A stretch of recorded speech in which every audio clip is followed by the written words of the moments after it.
Hello, everyone, and welcome back to a new music mini-series. So at the end of my essential album videos, I've been talking about, for like the past few weeks, doing a recap of all the albums I listened to in 2024.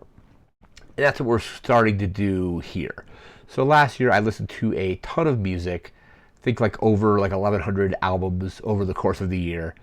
And I created various spreadsheets to kind of just show like a master list of everything I listened to, and then I kind of did quarterly breakdowns of every 3 months, showing like what genres were listened to in that period, what decade like musical decades we were using, and so on. So the first part of this mini series, we're probably going to list off 100 albums per episode, so that'll probably go for like 11 or so, 11 maybe maybe 12 episodes or something like that.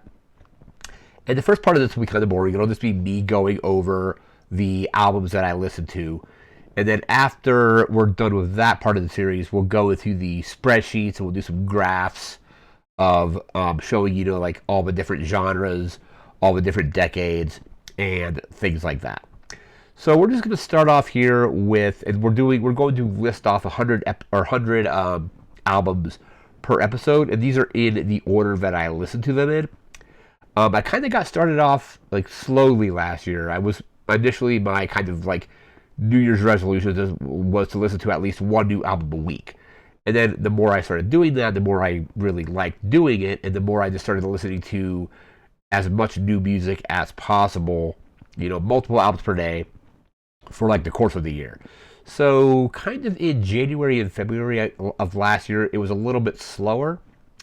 And then kind of around March, I started listening to more. In April, I started listening to even more. And then over the summer, I just kind of went into kind of overdrive with just listening to as much music as possible, both new and old. But the first part of this series will be just recapping all the albums that I listened to. So I'm just going to load up my spreadsheet here, and then we will start off with that. I will try to paste this into the description. I don't know if it will go above the character limit. If it is too much, I may just have to throw the list up on like Pastebin and leave a link or something like that. But let me just bring up the spreadsheet here. So the very first album I listened to last year was Megalomania by Aqua. That's their, I think, third album. I did a video of it for last year's new music series, and it was like the first album in a while, and it was pretty good. It's kind of like a dance electronic kind of album. Next up after that, we listened to Violator by Depeche Mode. Really like that album. I have it on vinyl actually. A lot of great tracks on that one, and I think that was the album I started off the 1990s Represent series with, was Violator by Depeche Mode.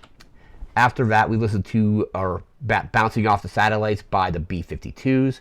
That was pretty good. After that, I listened to Candy O by the Cars. Next up after that was Bon Iver's self-titled album. I really like that. I think I kind of got turned on to Bon Iver from his duet with Taylor Swift on Folklore, which is Exile. After that, I listened to Blood Sugar Sex Magik by the Red Hot Chili Peppers. I had heard that one before, but it's a classic Chili Peppers album. Really good. After that, I listened to the Vitamin String Quartet Performs Taylor Swift. So that was essentially string quartet covers of Taylor Swift songs. So that, I listened to it digitally, streamed it, and then I also have picked that up on vinyl as well. After that, I listened to River, the Joni Letters by Herbie Hancock, a jazz album that does a lot of Joni Mitchell covers.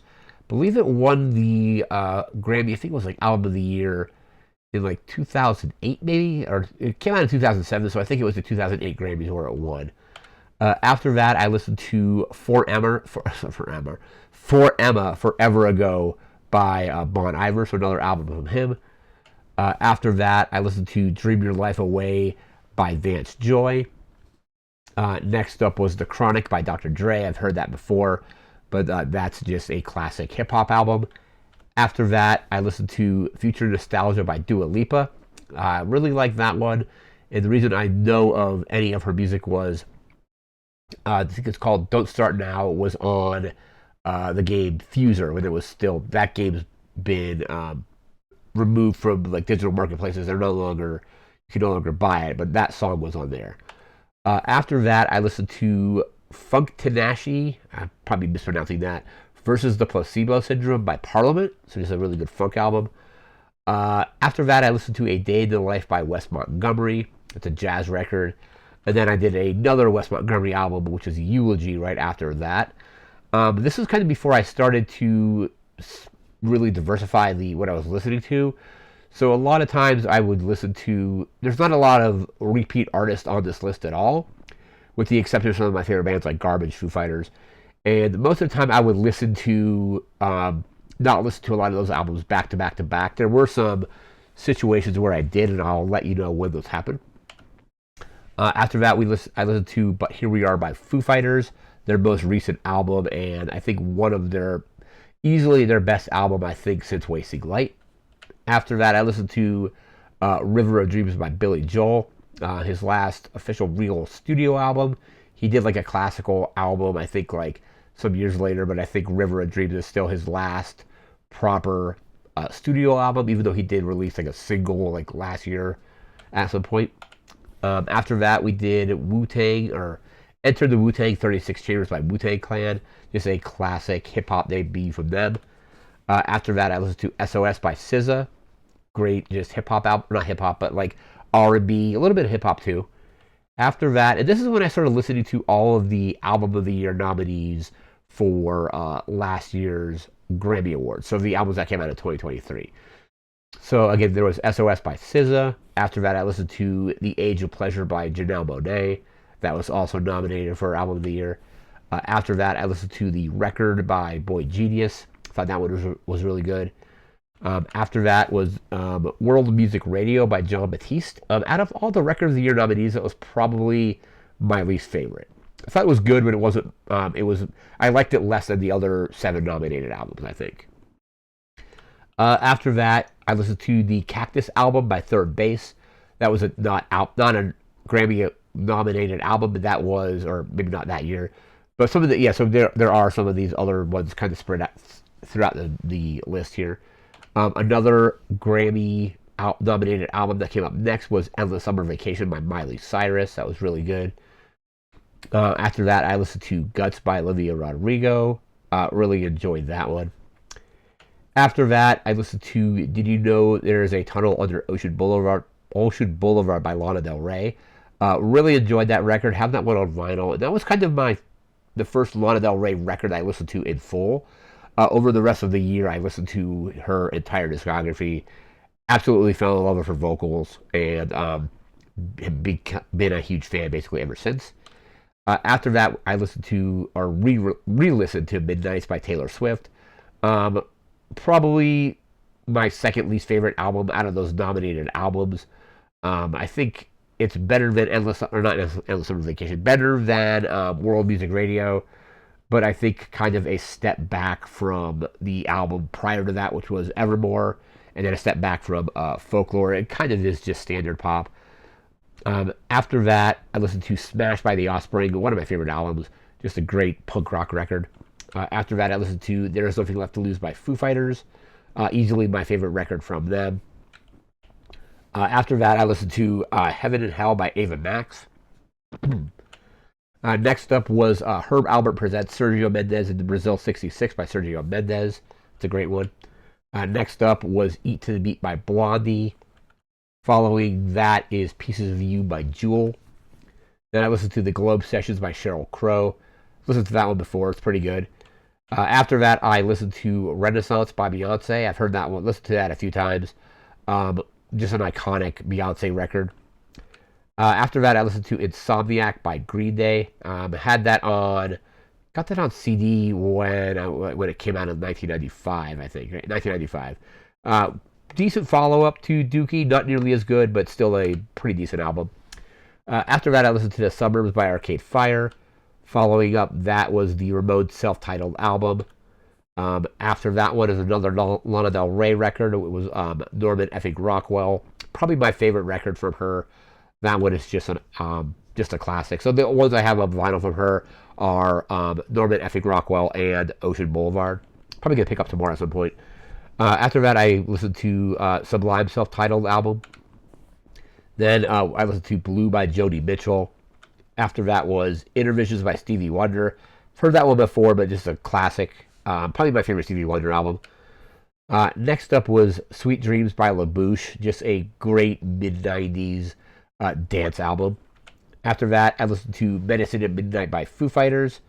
Not my favorite Foo Fighters album, but I think it's still a good time.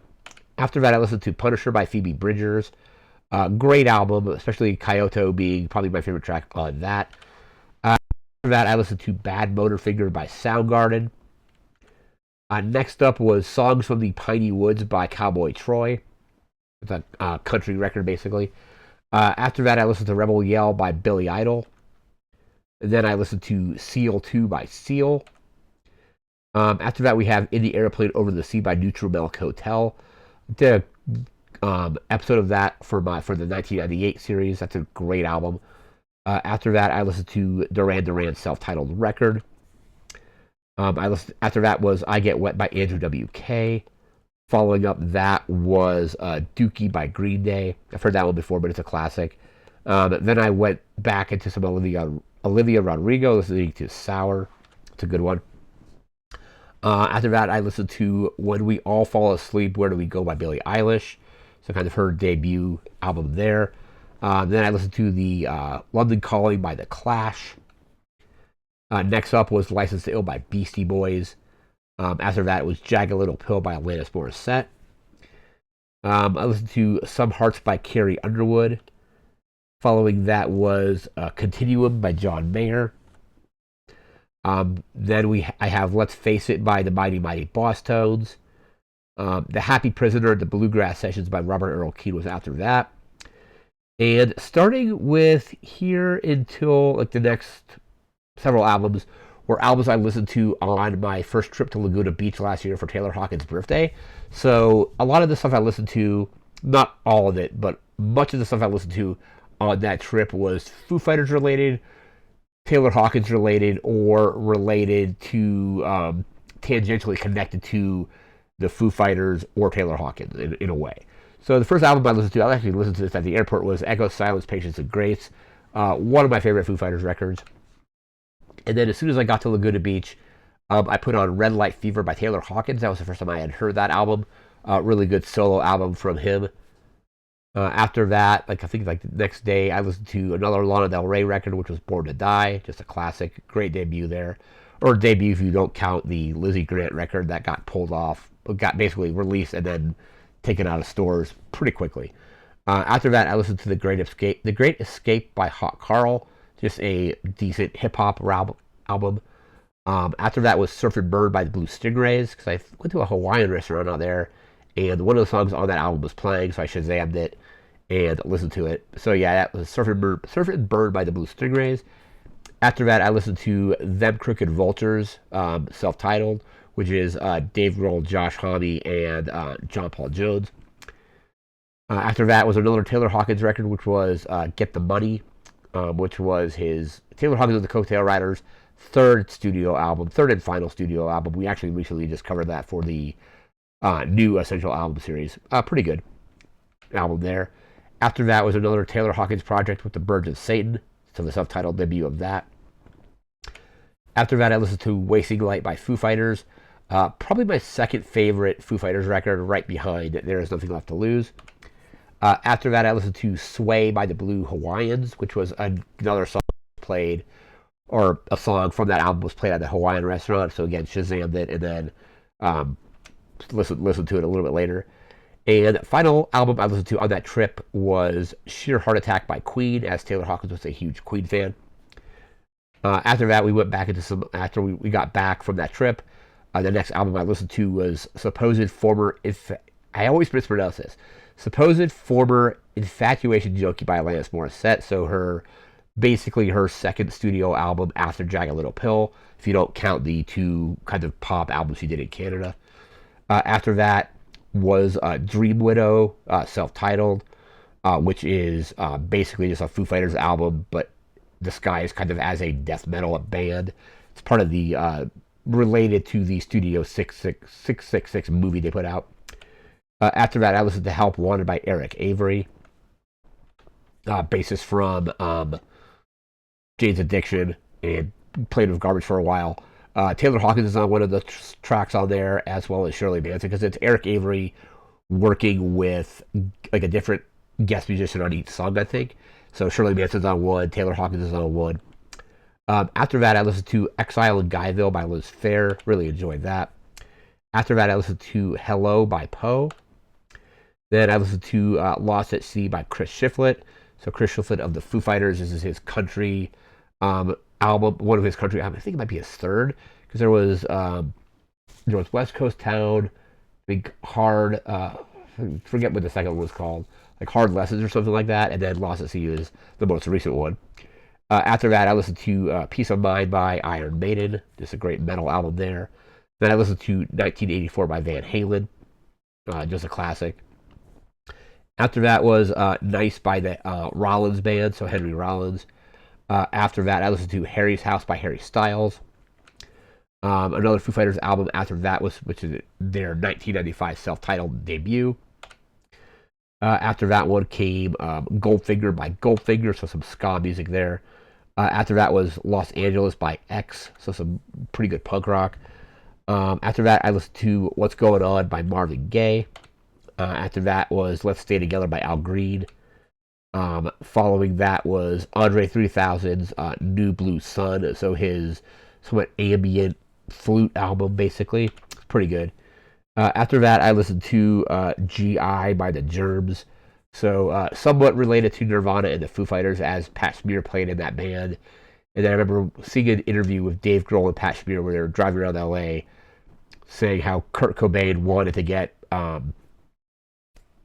Pat Smear as their new guitarist, because they eventually expanded their roster to, instead of it being a 3-piece band, being a 4-piece band. So Pat Smear was in the Germs initially, so that was G.I. by the Germs.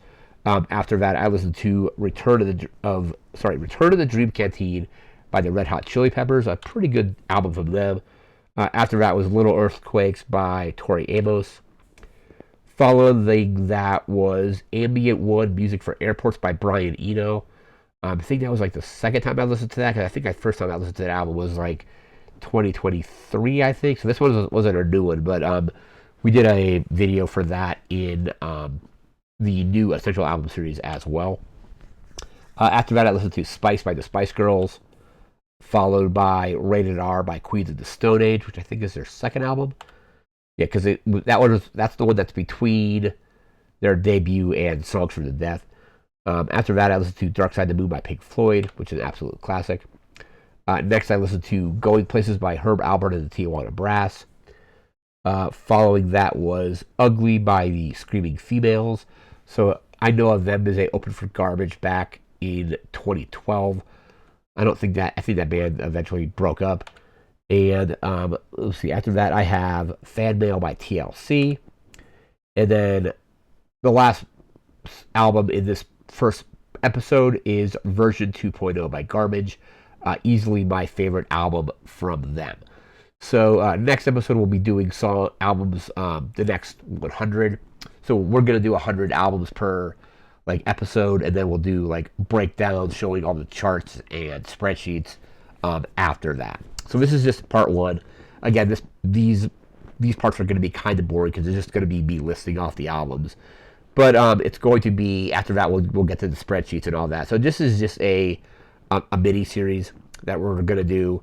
I'll probably do one of these kinds of similar things next year as well, because I think I'm probably going to end up having a higher amount of albums to listen to this year over last, because I kind of got a slow start last year. Because like I said initially, it started off as just a New Year's resolution to listen to one new album a week, and that kind of just blew up to be listening to as much music as possible. But that's the end of this particular this just first part. We'll be back again. I think these are going to go up on Wednesdays, so every Wednesday for however long we'll be doing this series.